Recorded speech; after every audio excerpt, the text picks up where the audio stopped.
Super. నాడి గురించి మీరు ఇందాక మాట్లాడుతున్నారు. హ్యూమన్ బాడీ నాడి గురించి మాట్లాడుతున్నారు.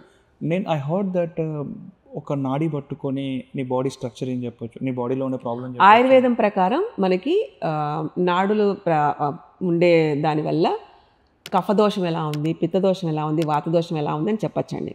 నాడీ శాస్త్రం ప్రకారం అంటే ఈ నాడులు 72,000 ఉంటాయి. ఓకే.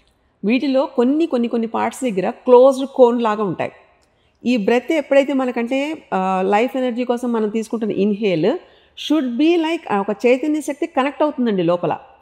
సో దాని నుంచి బయటికి రావాలి అంటే కుండలిని శక్తి అంటాం. ఈ చక్రాల నుంచి అంటే ఇమాజిన్ ఒక flower bud. So it passes through that inhale exhale చేస్తున్నప్పుడు దాని నుంచి అవన్నీ ఓపెన్ అవుతాయి.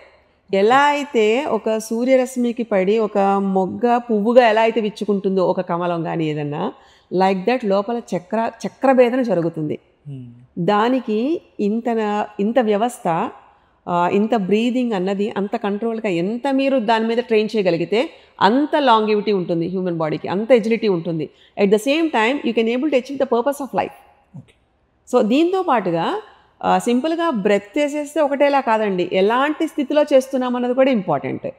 అంటే మళ్ళీ మనకి థాట్ ప్యానల్ ఒకటి ఉంటుంది కదా, frequency of like thoughts. So దాన్ని కూడా కంట్రోల్ చేస్తాయి. అంటే కదిలే శరీరాన్ని కూర్చోపెట్టగలిగి లేదా మైండ్ను కూర్చోబెట్టగలిగి కదిలే శరీరంలో ఉండే మార్పులు తీసుకొచ్చేలాగా, అంటే you can focus at the same time you can be calm. 2 స్టేట్లు in the brain at a time it will happen through breath. Okay. So this is like when you touch the basis of this rhythmic breath in the human body. రకరకాలుగా రోజు కనీసం మనం 3 ప్రాణాయామాలు చేసిన జీవితం సరిపోదండి.